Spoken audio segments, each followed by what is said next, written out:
प्यारो बनो राजयोगी,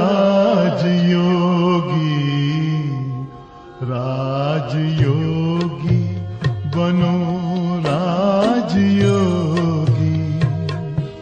मेरे प्यारो बनो राजयोगी, राजयोगी बनो राजयोगी।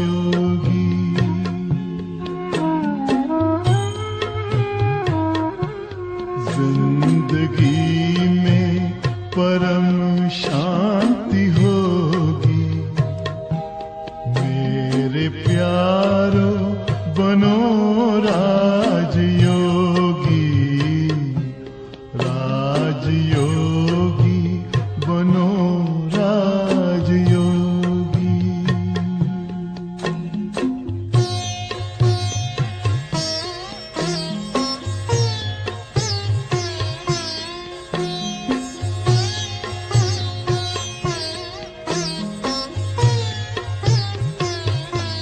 मन का दर्पण दमकने लगेगा,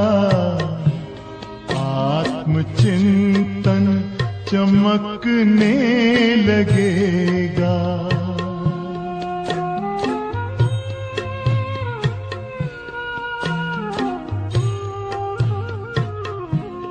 मन का दर्पण दमकने लगेगा, आत्मचिंतन चमकने लगेगा। ओम शांति। आज की मुरली है 12 सितंबर 2025 की। बाबा कहते, मीठे बच्चे, तुम्हारी पढ़ाई का सारा मैदान है योग पर।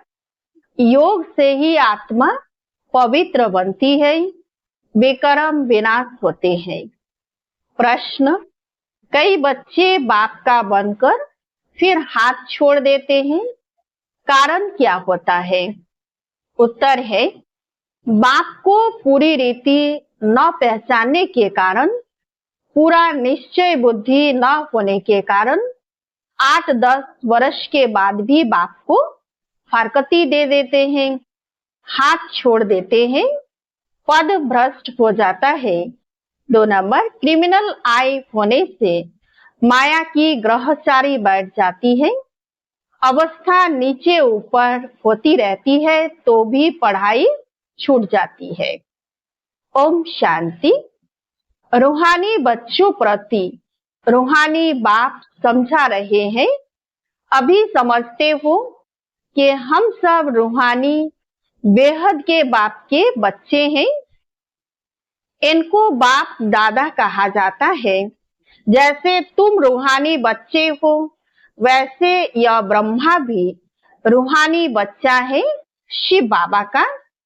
शिव बाबा को रथ तो जरूर चाहिए ना, इसीलिए जैसे तुम आत्माओं को ऑर्गन्स मिले हुए हैं कर्म करने के लिए, वैसे शिव बाबा का भी यह रथ है, क्योंकि यह कर्म क्षेत्र है जहाँ कर्म करना होता है। वह है घर जहाँ आत्माएं रहती है।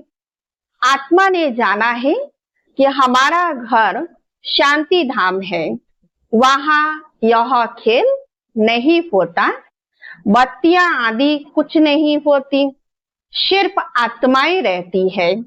यहाँ आती है पार्ट बजाने। तो बाबा कहते हैं, हमारा घर परम धाम है और ये सृष्टि रंगमंच हमारा कर्म क्षेत्र है। तो तुम्हारी बुद्धि में है यह बेहद का ड्रामा है। जो एक्टर्स है उन्हों की एक्ट शुरू से लेकर अंत तक तुम बच्चे नंबरवार पुरुषार्थ अनुसार जानते हो। यहाँ कोई साधु संत आदि नहीं समझाते हैं। यहाँ हम बच्चे बेहद के बाप के पास बैठे हैं। अब हमको वापिस जाना है तो पवित्र तो जरूर बनना है आत्मा को। ऐसे नहीं कि शरीर भी यहाँ पवित्र बनना है, नहीं। आत्मा पवित्र बनती है, शरीर तो पवित्र तब बने जब 5 तत्व भी सतो प्रधान हो। अब तुम्हारी आत्मा पुरुषार्थ कर पावन बन रही है। वहां आत्मा और शरीर दोनों पवित्र होते हैं सतयुग में, तो यहाँ नहीं हो सकते। आत्मा पवित्र बन जाती है तो फिर पुराना शरीर छोड़ती है, फिर नए तत्वों से नए शरीर बनते हैं। तुम जानते हो हमारी आत्मा बेहद के बाप को याद करती है वा नहीं करती है, यह तो हर एक अपने से पूछना है। पढ़ाई का सारा मदार योग पर है। पढ़ाई तो सहज है, समझ गए हैं कि कैसे चक्र फिरता है। मुख्य है ही याद की यात्रा। यह अंदर गुप्त है, देखने में थोड़े ही आता है। बाबा नहीं कह सकते कि यह बहुत याद करते हैं व कम। हाँ, ज्ञान के लिए बता सकेंगे कि यह ज्ञान में बहुत तीखा है।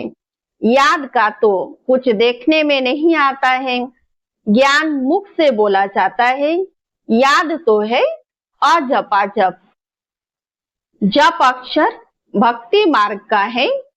जप माना कोई का नाम जपना।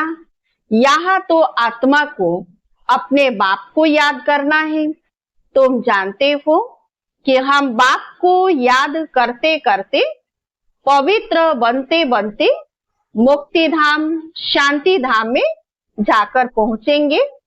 ऐसे नहीं कि ड्रामा से मुक्त हो जाएंगे। मुक्ति का अर्थ है दुख से मुक्त हो, शांति धाम जाए, फिर सुख धाम में आएंगे। पवित्र जो बनते हैं वह सुख भोगते हैं। अपवित्र मनुष्य उन्हों की खिदमत करते हैं। पवित्र की महिमा है, इसमें ही मेहनत है। आंखें बड़ा धोखा देती है, गिर पड़ते हैं। नीचे ऊपर तो सबको होना पड़ता है। ग्रहचारी सबको लगती है। भल बाबा कहते बच्चे भी समझा सकते हैं। फिर कहते हैं माता गुरु चाहिए, क्योंकि अब माता गुरु का सिस्टम चलता है। आगे पिताओं का था, अभी पहले पहले कलश माताओं को मिलता है। माताएं मेजोरिटी में है। कुमारियां राखी बांधती हैं पवित्रता के लिए। भगवान कहते हैं काम महाशत्रु है, इन पर जीत पहनो। रक्षा बंधन पवित्रता की निशानी है। वो लोग राखी बांधते हैं, पवित्र तो बनते नहीं है। वह सब है आर्टिफिशियल राखी, कोई पावन बनाने वाले नहीं है। इसमें तो ज्ञान चाहिए। अभी तुम राखी बांधते हो, अर्थ भी समझाते हो, यह प्रतिज्ञा कराते हैं। जैसे सिख लोगों को कंगन निशानी होती है, परंतु पवित्र तो बनते नहीं। पतित को पावन बनाने वाला सर्व का सदगति दाता एक है, वह भी देहधारी नहीं है। पानी की गंगा तो इन आंखों से देखने में आती है। बाप जो सदगति दाता है, उनको इन आंखों से देखा नहीं जाता। आत्मा को कोई भी देख नहीं सकते कि वह क्या चीज है। कहते भी है हमारे शरीर में आत्मा है, उनको देखा है कहेंगे नहीं। और सब चीजें जिसका नाम है वह देखने में जरूर आती हैं। आत्मा का भी नाम तो है। कहते भी है कि भ्रिकुटी के बीच में चमकता है अजब सितारा, परंतु देखने में नहीं आते हैं। परमात्मा को भी याद करते हैं, देखने में कुछ नहीं आएगा। लक्ष्मी नारायण को देखा जाता है इन आंखों से। लिंग की भल पूजा करते हैं, परंतु वह कोई यथार्थ रीति से नहीं है ना। देखते हुए भी जानते नहीं है परमात्मा क्या है, यह कोई नहीं जान सकते। आत्मा तो बहुत छोटी बिंदी है, देखने में नहीं आती। न आत्मा को न परमात्मा को देखा जा सकता है, जाना जाता है। तो बाबा स्पष्ट कहते हैं कि ये अनुभव करने की चीज है। आंखों से, इन आंखों से हम नहीं देख सकते हैं। अभी तुम जानते हो हमारा बाबा आया हुआ है, इसमें इस शरीर की अपनी आत्मा भी है। फिर परमपिता परमात्मा कहते हैं कि मैं इनके रथ पर विराजमान हूँ, इसीलिए बाप दादा कहते हो। अब दादा को तो इन आंखों से देखते हो, बाप को नहीं देखते हो। जानते हो कि बाबा ज्ञान का सागर है, वह इस शरीर द्वारा हमको ज्ञान सुना रहे हैं। वह ज्ञान का सागर पतित पावन है, निराकार रास्ता कैसे बताएंगे? प्रेरणा से तो कोई काम नहीं होता है। ऐसा तो नहीं कि ऊपर से शिव बाबा कोई प्रेरणा ही देते हैं, क्योंकि बाबा इस सृष्टि पर जब तक न आए तब तक उनको कोई पहचान नहीं सकते हैं, क्योंकि आज हर आत्मा पतित बन चुके हैं, अपवित्र बन चुके हैं। तो इसीलिए बाबा को इस धरा पर आकर के सभी मनुष्य आत्माओं को पवित्र बना के उनको साथ में ले जाने का पार्ट है। तो बाबा कहते हैं कि भगवान आते हैं यह किसी को भी पता नहीं है। शिव जयंती भी मनाते हैं तो जरूर यहाँ आता होगा ना। तुम जानते हो अभी वह हमको पढ़ा रहे हैं, यह किसी को भी पता नहीं है। बाबा इसमें आकर पढ़ाते हैं। बाप को पूरी रीति न पहचानने के कारण, निश्चय बुद्धि न होने के कारण 8-10 वर्ष के बाद भी हरकती दे देते हैं। तो माया बिल्कुल ही अंधा बना देती है। बाप का बनकर फिर छोड़ देते हैं तो पद भ्रष्ट हो जाता है। अब तुम बच्चों को बाप का परिचय मिला है तो औरों को भी देना है। ऋषि मुनि आदि सब नेति नेति करते गए, आगे तुम भी जानते नहीं थे, अभी तुम कहेंगे हाँ हम जानते हैं, तो आस्तिक हो गए। सृष्टि का चक्र कैसे फिरता है यह भी तुम जानते हो।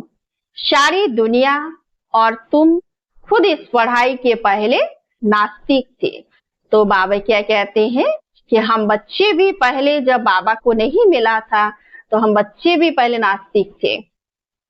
अब बाप ने समझाया है तो तुम कहते हो हमको परमपिता परमात्मा बाप ने समझाया है, आस्तिक बनाया है। हम रचता और रचना के आदि मध्य अंत को नहीं जानते थे।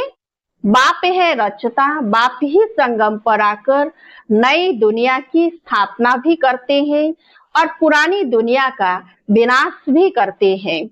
पुरानी दुनिया के विनाश के लिए यह महाभारत लड़ाई है, जिसके लिए समझते हैं उस समय श्री कृष्ण था। अभी तुम समझते हो, क्या समझते हो कि निराकार बाप था, उनको देखा नहीं जाता। श्री कृष्ण का तो चित्र है, देखा जाता है, शिव को देख नहीं सकते। श्री कृष्ण तो सतयुग का प्रिंस है, वे ही फीचर फिर हो न सके। श्री कृष्ण भी कब कैसे आया यह भी कोई नहीं जानती। श्री कृष्ण तो कंस की जेल में उनको दिखाते हैं। कंस सतयुग में था क्या, यह हो कैसे सकता?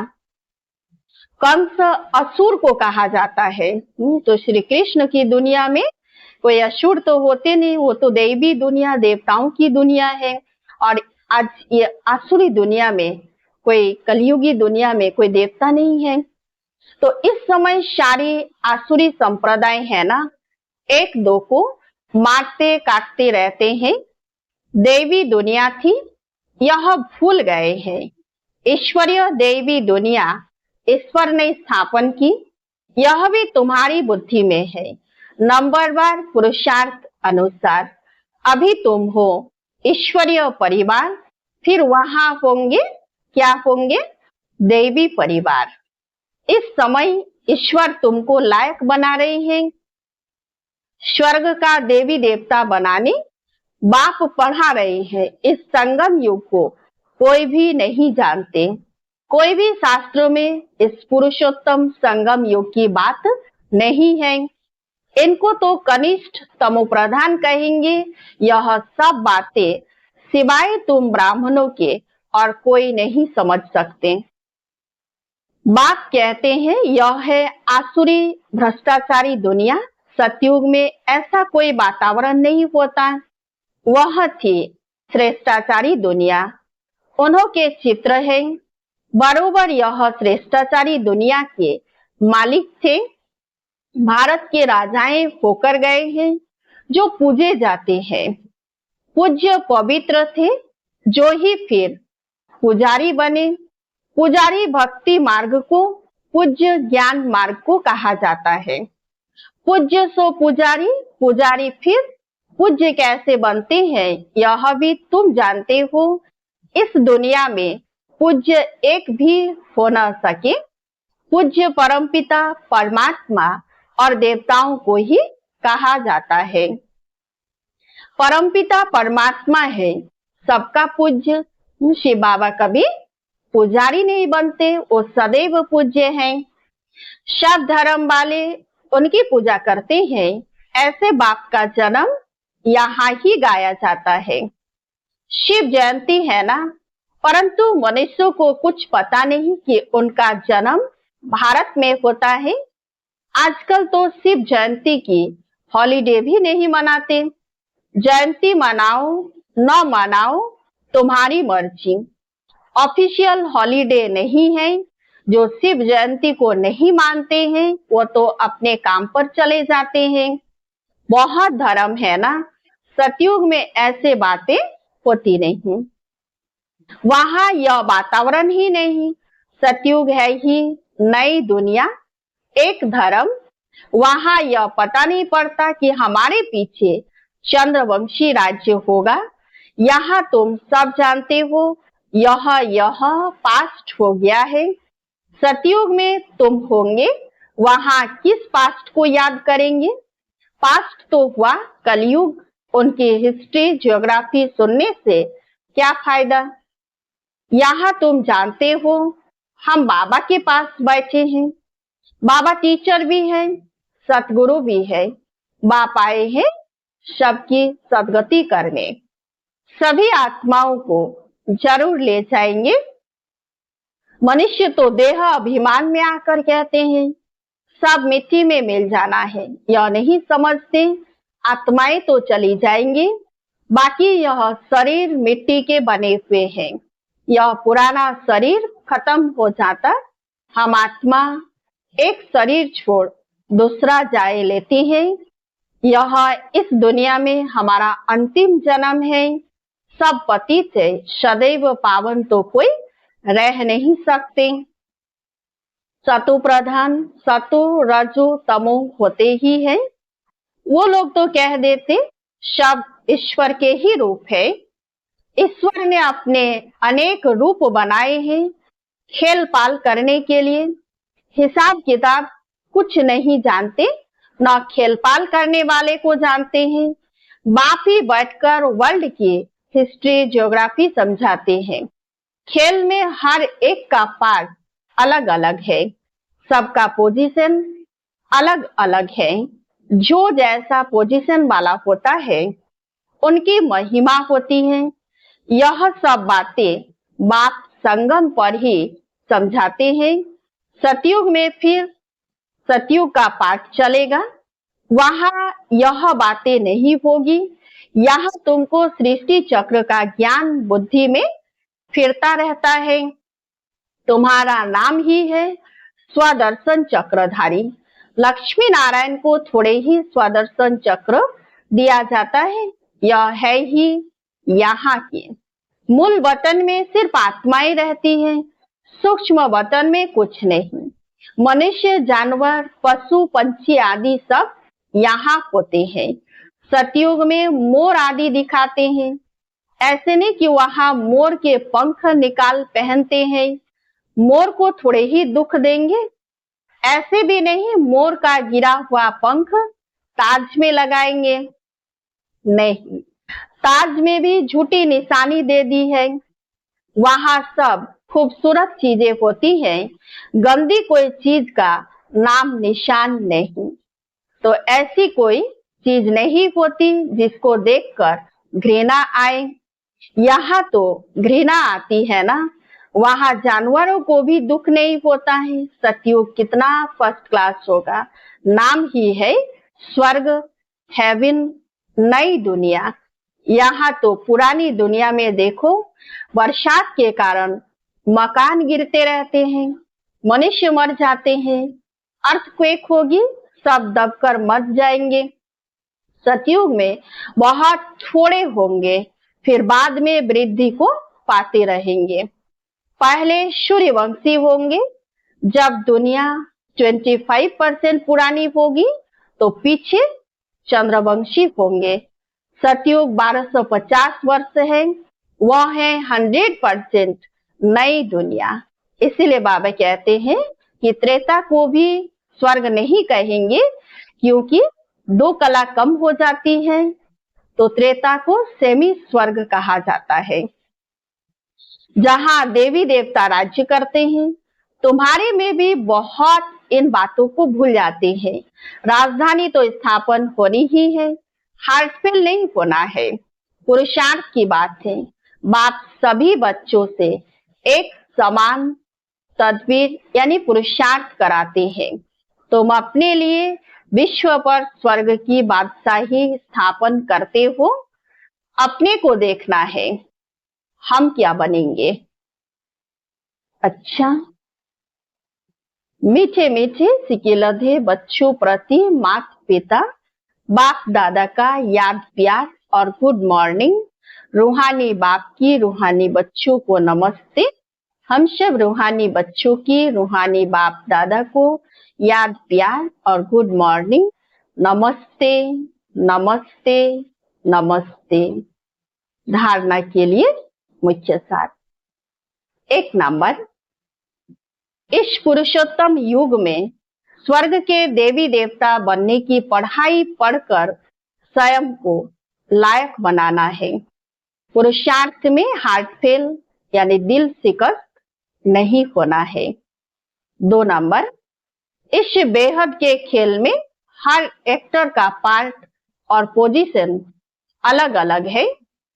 जैसी जिसकी पोजीशन वैसा उसे मान मिलता है। यह सब राज समझ वर्ल्ड की हिस्ट्री ज्योग्राफी का सिमरन कर स्वदर्शन चक्रधारी बनना है। आज का वरदान, बाप की हर श्रीमत का पालन करने वाले सच्चे स्नेही आशिक भव। जो बच्चे सदा एक बाप के स्नेह में लवलीन रहते हैं, उन्हें बाप का हर बोल प्यारा लगता है। क्वेश्चन समाप्त हो जाते हैं। ब्राह्मण जन्म का फाउंडेशन स्नेह है। जो स्नेही आशिक आत्माएं हैं, उन्हें बाप की श्रीमत पालन करने में मुश्किल का अनुभव नहीं होता है। स्नेह के कारण सदा यही उमंग रहता कि बाबा ने जो कहा है वो मेरे प्रति कहा है, मुझे करना है। स्नेही आत्माएं बड़ी दिल वाली होती है, इसलिए उनके लिए हर बड़ी बात भी छोटी हो जाती है। आज का स्लोगन, कोई भी बात को फील करना यह भी फेल की निशानी है। कोई भी बात को फील करना यह भी फेल की निशानी है। अव्यक्त इशारे, अब लगन की अग्नि को प्रज्वलित कर योग को ज्वाला रूप बनाओ। ज्वाला स्वरूप की स्थिति का अनुभव करने के लिए निरंतर याद की ज्वाला प्रज्वलित रहे, इसकी सहज विधि है सदा अपने को सारथी और साक्षी समझकर चलो। आत्मा इस रथ की सारथी है। यह स्मृति स्वतः ही इस रथ यानी देह से व किसी भी प्रकार के देह भान से न्यारा बना देती है। स्वयं को सारथी समझने से सर्व कर्मेंद्रियां अपने कंट्रोल में रहती हैं। सूक्ष्म शक्तियां मन, बुद्धि, संस्कार भी ऑर्डर प्रमाण रहते हैं। अच्छा, ओम शांति। योग पथ पर जरा चल के देखो, सारा जीवन महकने लगेगा। सारी काया हो, सारी काया बनेगी निरोगी। मेरे प्यारो बनो राजयोगी, राजयोगी बनो राजयोगी। योग मानव को संयम सिखाता, संतुलन आचरण में लाता। आत्मा और परमात्मा का ये मिलन हर घड़ी है कराता। योग महिमा हो, योग महिमा कभी कम न होगी। मेरे प्यारो बनो राजयोगी, जिंदगी में परम शांति होगी। मेरे प्यारो बनो